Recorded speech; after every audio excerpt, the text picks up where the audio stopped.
비트코인 왕자입니다.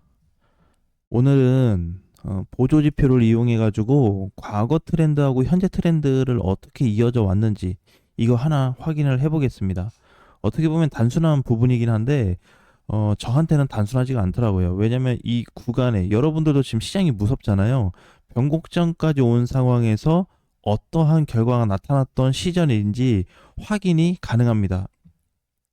자, 먼저 일봉으로 좀 심플하게 볼게요. 지금 일봉에서 비트코인이 아쉬운 거는 하락이 되고 나서 거래가 없습니다.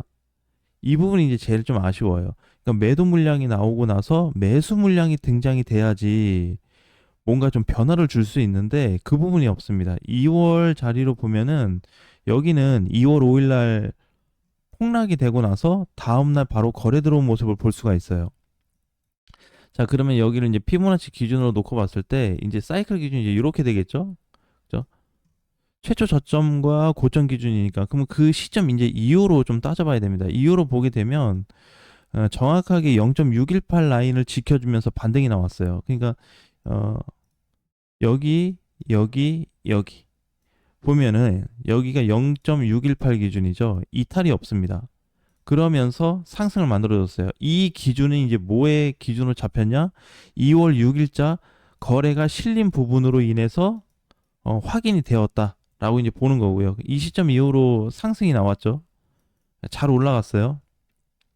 반등이 올라갔다 내려왔는데 지금 현재 구조에서는 비트코인 피보나치를 계산해 볼 수는 있겠지만 원래 우리가 피보나치 기준으로 볼 때는 그냥 첫 번째 동향만 보자.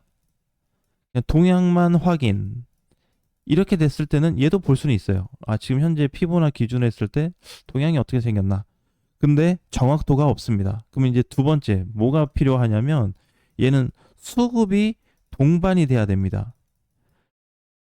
오히려 확률적으로 더 높게 보고 조금 더 정확하게 보려면 거래가 동반된 구간부터 해가지고 피보나치 기준으로 계산을 해야 돼요. 그러니까 이제 이 부분은 좀 얘기가 달라질 수 있는 게 저는 이제 보는 게 이게 돌파 시점이냐 아니면 두 번째 저점 기준이냐에 따라서 달라집니다. 저는 이제 이렇게 봐요. 두 가지를. 자, 어쨌든 지금 이제 이 상태로 가기 때문에 거래가 없는 상태니까 피보나는 뭐 조금 더 올라갈 수도 있고 흘러내릴 수도 있다라는 동향 정도만 체크해 볼 수밖에 없는 상태예요. 근데 이제 다른 한편으로 보게 되면 저번 주에 이어서 추세 관점으로 봤을 때 아직은 잘 가고 있습니다. 그래서 저는 원래 이게 이날 음봉으로 무너지고 있는 자리를 봤어요. 이렇게 빠지고 있는 자리를 봤기 때문에 다음날 아침까지는 좀 봐야 되겠다 하고 결과를 보니까 종가로 살려놨고 그 다음날도 살려놨고 지금은 조정을 받고 있습니다. 그래서 단기 형태가 어떻게 바뀌는지는 계속 지켜봐야 될 것 같아요. 자, 이 부분에 대해서는 좀 포지션이 아직은 좀 정밀도가 떨어집니다. 대신에 단기 형태는 이렇다라는 것만 알고 계시면 될 것 같아요. 그럼 이제 좀 본론으로 들어갈게요. 그 장기 구간으로 봤을 때 20년도부터 해서 21년도 강세 시장이 등장이 됐어요. 근데 여기서 우리가 이제 포인트를 좀 잡아야 되는 게 뭐냐면 방금 피보나치 기준으로 우리가 봤잖아요. 그래서 이렇게 보게 되면 여기 구간마다 이제 퍼센테이지가 존재하는데 0.5 라인으로 보여지는 데는 우리가 이제 중심선이라고 합니다. 중심선. 그 다음에 0.618은 마지막 심리적 지지선이라고 그래요. 심리적 지지선. 그 다음에 786짜리는 최종 방어선입니다. 그래서 과거와 현재 기준으로 했을 때 비트코인으로 보자면 과연 이 구간에서 어디에 도달이 됐고 어디가 깨지는지를 봐야 될 것 같아요. 그러면 2020년보다는 조금 더 밑이죠. 왜냐하면 저점 기준으로 봐야 되기 때문에 2019년도 1월에서 2월 달이 될 것 같습니다. 그럼 여기를 이제 기준을 좀 잡고 최초 고점 자리를 좀 그었을 때 그럼 이제 이렇게 되면은 대략적인 동향이 나와요.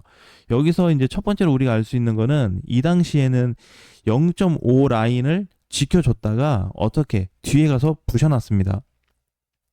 그러면은 일단은 경계를 조금 더 해야 되는 상황인 거예요. 그러니까 만약에 여기에서 홀딩할지 아니면은 자를지 고민 중이라면 거의 한 50% 이상은 줄여야 되는 상황입니다. 비중 축소가 필요한 자리였겠죠. 자, 어쨌든 이게 쭉 빠져가지고 어디까지 흘러내려왔냐? 0.786까지 내려왔습니다. 0.786. 방금 전에 얘기했던 0.786은 피보나치 기준으로 했을 때 마지막 지지선이에요. 그 뒤가 없습니다. 최종적으로 붕괴되기 직전에 내려오는 자리가 여기인데, 우리가 여기 알고 있는 거는 거래소 붕괴 사태 시대였죠.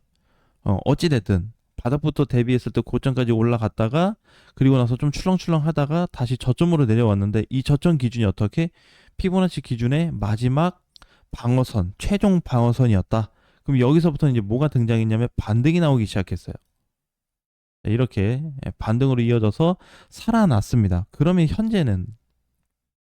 현재도 기준이 변하면 안 되겠죠. 근데 여기하고 여기하고의 차이점이 뭐냐면, 여기는 저점 기준이에요. 여기는 돌파 기준입니다. 그래서 기준가 내용이 좀 달라요. 대신에 전체적인 그 데이터 내용은 똑같습니다. 자, 이렇게 보면 저점을 찍은 자리에서 돌파 시점으로 잡혔을 때 최대 고점은 여기가 되겠죠. 그죠? 최초 고점은. 그리고 나서 밀렸을 때 구간을 보게 되면 여기도 지켜줬던 게 0.786, 여기도 0.786, 최종적인 마지막 구간입니다. 그래서 제가 이거를 단순히 보조지표로 보니까 그냥 이렇다라는 게 아니고, 이거를 비트의 전체 상황, 비트 전체 상황을 고려해서 진짜 지금 자리가 정말로 중요하냐, 이거를 계속 따지기 위해서 얼마나 중요한지에 대한 부분인지 따져서 얘기하려고 여러 구간을 좀 찾아봤거든요. 그래서 추세도 마찬가지지만 뭐 지지선 이런 것도 마찬가지고, 피보나치 기준도 마지막 경계선이라는 거를 반드시 확인하셔야 됩니다. 자, 그럼 여기서 이제 문제점이, 마지막 경계선인데 마지막 경계선이 깨지면 어떻게 되냐? 붕괴입니다. 붕괴. 이걸 이제 뭘로 얘기할 수 있냐면, 아까는 저점이었잖아요. 근데 이번 거는 돌파 기준이죠. 돌파를 시켜놔서 돈을 써가지고 돌파를 만들어 놨는데 다시 무너졌다는 거는 돌파 때 들어온 자금이 그냥 나갔다고 보시면 됩니다. 최악이에요. 그러니까 자금적으로 봤을 때 거래량이 다시 크게 좀 발생할 가능성이 높은데, 그러면 거래도 나가고 돌파된 거 다 무너지고 최종 지지선이나 방어선도 다 깨져버리고, 이러면은 사실상 비트코인을 당장 좋게 볼 의미가 없어집니다. 자, 그러면은 여기서 이제 선택을 해야 되겠죠. 계속적으로 이제 지켜왔었던 786 구간의 위치에서 이 부분을 받아들일 건지, 아니면은 상승으로 가기를 좀 바랄 건지, 이 부분을 이제 좀 기대해야 되지 않을까. 왜냐면 경계선이기 때문에 구간을 명확하게 해야 돼요. 자, 그 다음에 이 상태에서 전체 추세로 놓고 보게 되면 이렇게, 그러니까 장중에 요거 파란색 밑선 있죠. 여기까지 밀려도 상관이 없습니다. 그러니까 꼭 피보나치 기준으로 봐야 된다라는 이런 조건이 없어요. 대신에 우리가 평균 데이터를 놓고 쫙 깔아놓고 전체적으로 봤을 때, 어느 구간이 좀 중복돼. 그러니까 여기가 만약에 중요하다 그러면 이 중요하다는 포지션이 어디가 중복되는 거야, 이걸 찾는 거예요. 여기가 그만큼 중요하다는 거지. 여기는 별로 낱개로 다 따로따로 있으니까 중요치 않습니다. 그래서 지금 시장 자체가 이제 중요하다는 포인트는 맞물린 자리, 중복돼 가지고 거기를 무겁게 만들어 놨는데, 당연히 깨지면, 무거운 자리가 깨지면은 큰일 나겠죠. 그래서 그러한 자리를 만들어 줄 수 있는지를 확인할 수 있는 전반적인 보조 지표로 보는 겁니다. 근데 이제 이렇게 봤을 때 과연 우리가 이제 기존에 봤었던 내용하고 똑같이 볼 거냐, 아니면은 경제적인 부분으로 접근을 할 거냐, 얘기가 상당히 많이 달라질 것 같아요.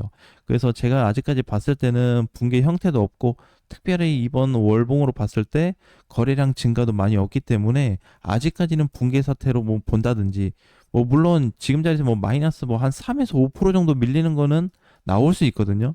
근데 이게 밀린다고 해서 얘가 붕괴가 되냐? 그렇진 않거든요. 그래서 전체 상황을 다 지켜봐야 됩니다. 왜냐면 일봉에서 보면 얘도 마찬가지예요. 이게 중간에 불안해 보이니까, 아무리 추세라고 해도 불안한데 어떻게, 장중에 밑꼬리가 달렸다는 거는 음봉으로 빠졌다가 살려놨다는 거거든요. 이런 부분을 월봉 기준에서도 동시에 체크해야 된다는 관점이에요. 그래서 이 부분을 좀 참고해서 시장 방향을 좀 잡고 가는데 도움이 되셨으면 좋겠습니다.